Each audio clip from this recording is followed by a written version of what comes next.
Pour commencer, nous avons parmi nous le privilège d'avoir l'autorité municipale ce matin qui a laissé toutes ses occupations pour venir prendre part à ces activités d'aujourd'hui. S'il vous plaît, monsieur le maire, soyez le bienvenu. Vous avez la parole pour lancer les activités d'aujourd'hui. L'honneur d'être parmi vous ce matin pour lancer les activités de ces assises. Comme vous le savez, la ville de Bukavu, notre ville, est en proie à une insalubrité dont les plus pessimistes qualifient d'une ville poubelle, mais c'est une mauvaise appréciation des choses, puisqu'en fait, dans toutes les villes d'Afrique, même les capitales, il y a des déchets, à part des exceptions comme l'Italie, où ils ont un appui très consistant et considérable dans la gestion du déchet. Ce qu'il faut retenir, c'est que dans toutes les villes du monde, il y a deux postes budgétivores, ou plus budgétivores, c'est la sécurité et l'insalubrité, même les villes les plus développées. La différence est au niveau des technologies qu'on utilise, la différence est au niveau de la mentalité de la population. C'est ce qui fait que dans certaines villes, on a l'impression que la lutte contre l'insalubrité est plus efficace que dans d'autres. C'est dire que nous devons fournir un effort. Un effort non seulement de lutter contre l'insalubrité, mais beaucoup plus d'amener notre population à changer la mentalité, puisque le problème réside non dans la ville, mais dans les têtes des citoyens. Et tant que nous n'intériorisons pas cette réalité, que le problème réside dans les têtes et non sur le terrain, nous serons toujours dans un cercle vicieux. Il y en a qui déposent les déchets, d'autres viennent enlever, ils déposent les déchets, d'autres viennent enlever, alors que si on rompt le cercle vicieux au niveau du changement de comportement, au niveau des changements de mentalité, vous verrez la ville propre. Donc, c'est-à-dire au-delà de ce que nous faisons, les activités que nous menons pour lutter contre l'insalubrité, nous devons toujours associer l'éducation environnementale pour amener notre population qui produit les déchets à pouvoir changer de mentalité. Ceux qui disent que la ville est sale, ce n'est pas la ville qui est sale. Ce sont les habitants de la ville qui sont sales. Puisque ce sont eux qui salissent la ville. Et s'ils changent la mentalité, la ville ne restera propre. Et donc, le chantier de lutte contre l'insalubrité, c'est un chantier multidimensionnel, multisectoriel, puisque dans la lutte contre l'insalubrité, il y a plusieurs dimensions, plusieurs aspects, plusieurs niveaux d'intervention. Et nous devons intervenir à tous ces niveaux-là, sur toutes les dimensions-là. En attendant que nous puissions y arriver, nous faisons ce que nous pouvons avec les moyens dont nous disposons. Et c'est ici l'occasion de saluer les efforts de l'UOB et d'autres partenaires, notamment ceux qui appuient l'UOB, GIZ et d'autres, dans cette nouvelle dimension de lutte contre les déchets solides, les déchets plastiques, dans le lac Kivu et sur la rivière Ruzizi.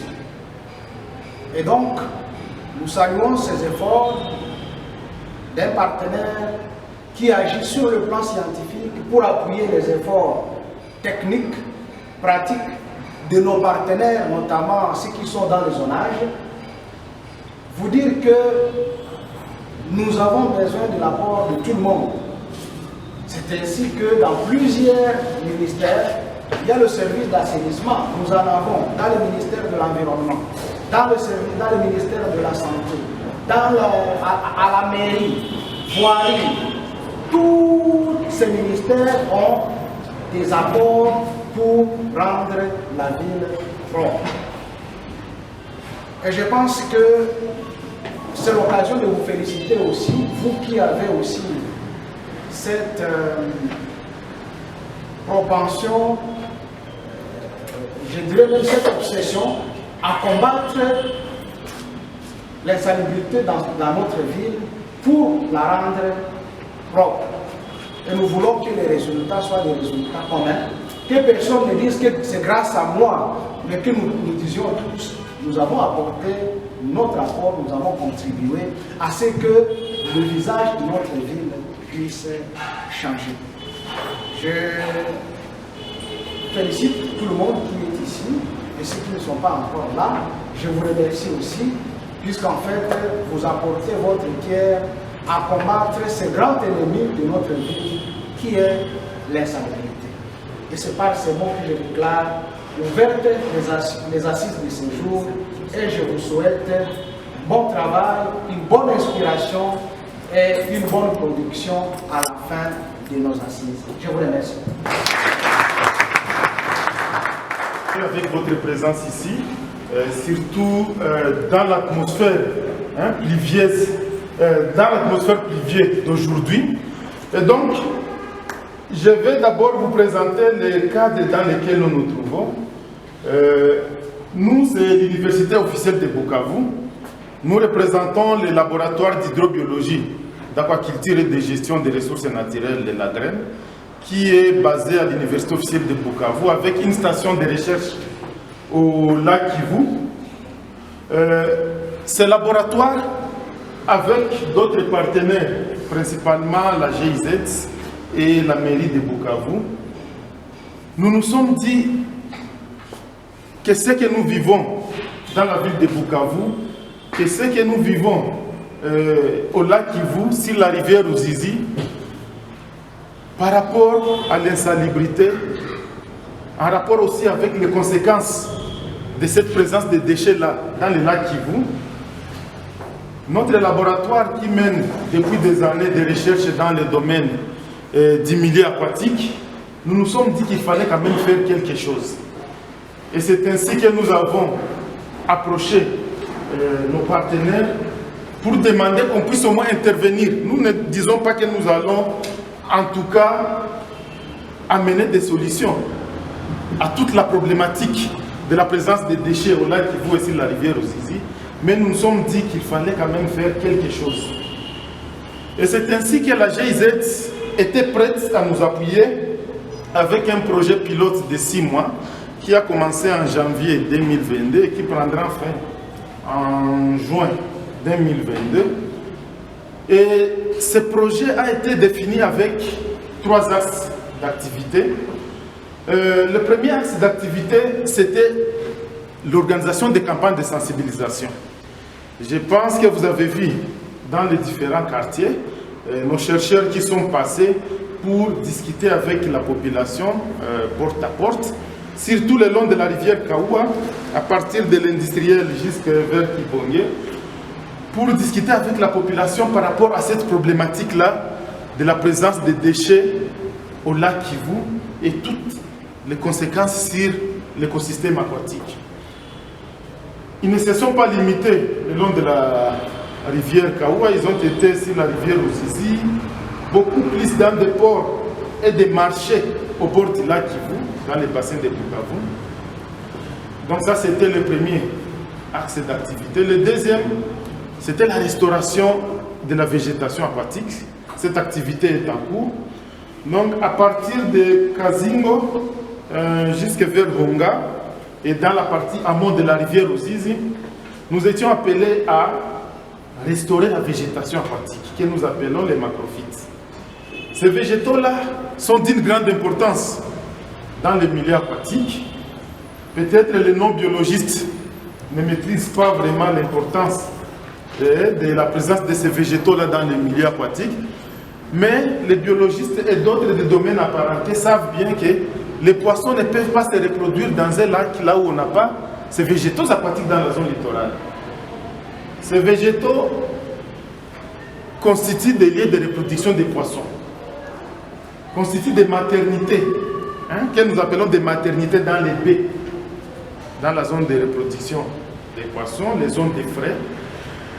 Maintenant, nous avons parcouru le lac Kivu dans le bassin de Bukavu, de Kazingo jusqu'à vers Bonga, et on a trouvé que c'est seulement entre Kazingo et Kalengera qu'on pouvait encore trouver des endroits là où c'est encore possible de restaurer ces végétaux.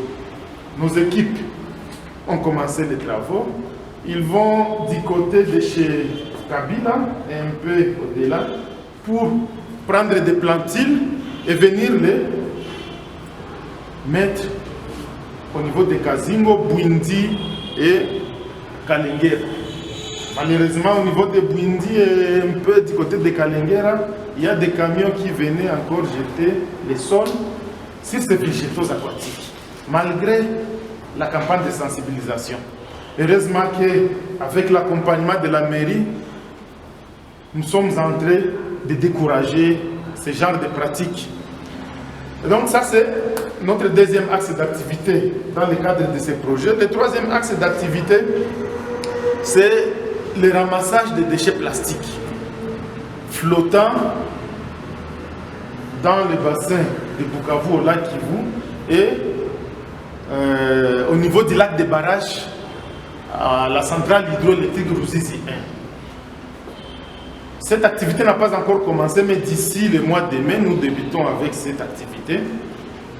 Les déchets que nous aurons à ramasser, nous allons les mettre à la disposition des organisations, de quelques organisations qui fonctionnent déjà à Bukavu dans la valorisation des déchets plastiques. Et là, on voit principalement une organisation qui œuvre du côté de la CATS, qui fabrique des pavés à partir de ces déchets plastiques. Et il y a une autre organisation dirigée par la dame Nicole qui fait des pots de fleurs et des tables, même des étagères, toujours avec ces déchets plastiques. Donc ce sont les deux organisations-là qui sont d'abord disposées à utiliser ces déchets. Donc c'est ça, les trois axes d'activité que nous sommes en train de poursuivre avec ces projets. Maintenant, pourquoi est-ce que nous avons accordé vraiment notre importance au cadre de base locaux pour nous aider dans la réalisation de nos activités dans le cadre de ces projets? Nous nous sommes dit qu'au-delà de nos équipes qui sont sur le terrain pour les sensibilisations, pour la restauration des macrophytes, pour le ramassage des déchets plastiques, au-delà des spots publicitaires, je crois que vous suivez à la radio Maendeleo, un spot qui passe, c'est souvent dans l'avant-midi, qui passe en swahili et l'autre en français, pour conscientiser la population contre les jets de déchets dans le lac Kivu et dans la rivière Ruzizi. On a parlé aussi des caniveaux qui aussi amènent ces déchets-là dans les milieux aquatiques. Au-delà de toutes ces activités-là, nous nous sommes dit que les cadres de base, les chefs de quartier, les chefs d'avenue, sont en tout cas d'une grande importance dans la réalisation de ces activités, surtout dans leur pérennisation. Parce que ce projet pilote prendra fin d'ici le mois de juin, même si nous avons des promesses avec la GZ qu'ils vont prolonger. Mais les cadres de base vont beaucoup nous aider pour pérenniser les acquis de ces projets, pour atteindre les coins que nous n'avons pas atteints dans la réalisation de nos activités. On avait commencé le mardi par Panzi. On a occupé une salle au niveau des solidarités chez les prêtres, avec beaucoup plus d'invités qu'ici, et nous nous sommes entretenus avec eux. Nous les avons formés, nous les avons informés sur cette problématique des déchets et les potentielles solutions que nous envisageons.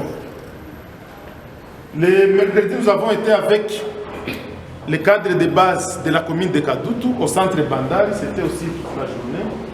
Le jeudi, hier, nous avons été à Bagira, dans une salle là chez Tate au quartier C, avec aussi les cadres de base à Bagira. Aujourd'hui, c'est la commune d'Ibanda. Et nous pensons vraiment que la formation que vous aurez, la capacitation que vous aurez tout au long de cette journée, nous sera vraiment très utile pour pérenniser les acquis de ces projets. On avait Depuis que nous vivons au lac Kivu, la destruction de l'écosystème aquatique, nous avons eu à sensibiliser les pêcheurs par rapport à l'utilisation des mauvais engins de pêche. Et dans la sensibilisation, là, on avait toujours eu à dire aux pêcheurs que s'ils exterminent les poissons du lac Kivu, ils n'auront plus d'emploi. Ils n'auront plus d'emploi parce que c'est au lac Kivu qu'ils vont chercher les ressources. Mais nous, chercheurs, notre emploi ne sera pas presque du tout dérangé. Parce que la disparition de ces poissons-là va nous permettre, nous, de continuer avec nos recherches pour savoir pourquoi est-ce que ces poissons ont disparu. Et donc, notre emploi sera toujours garanti. Et donc, c'est une manière de dire que cette problématique des déchets qui sont en train de polluer les lacs, qui sont en train de polluer notre nature, avec toutes les maladies auxquelles nous nous exposons, nous sommes en train de nous dire que les plus grands perdants, ça sera d'abord la population de Bukavu, et qui doit en tout cas prendre conscience de ces dangers pour au moins changer les comportements, pour au moins changer les mentalités.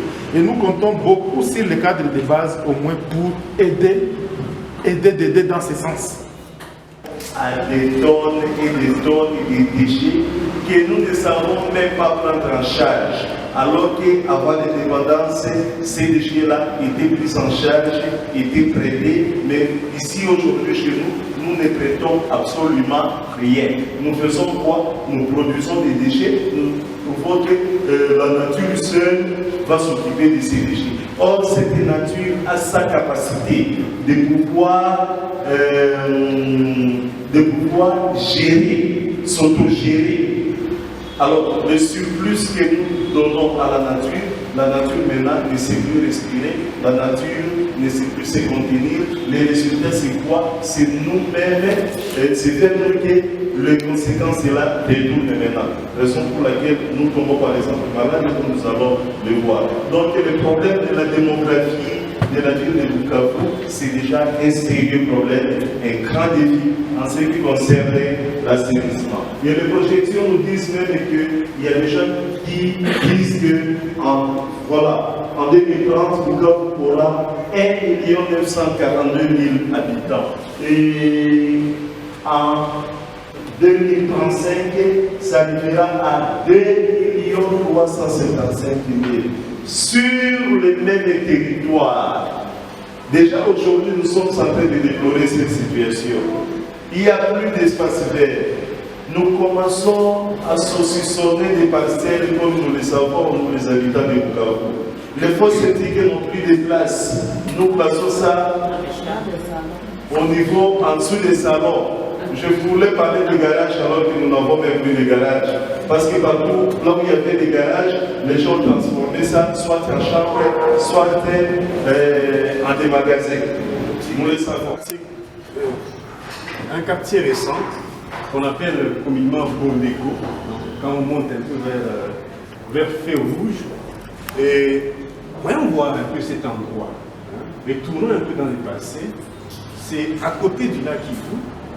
Et on pourra voir ensemble d'autres exemples pareils à côté du lac Kivu. Donc nous sommes en 2021.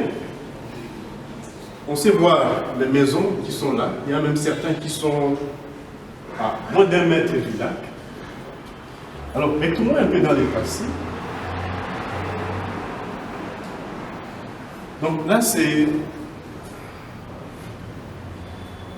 en 2004.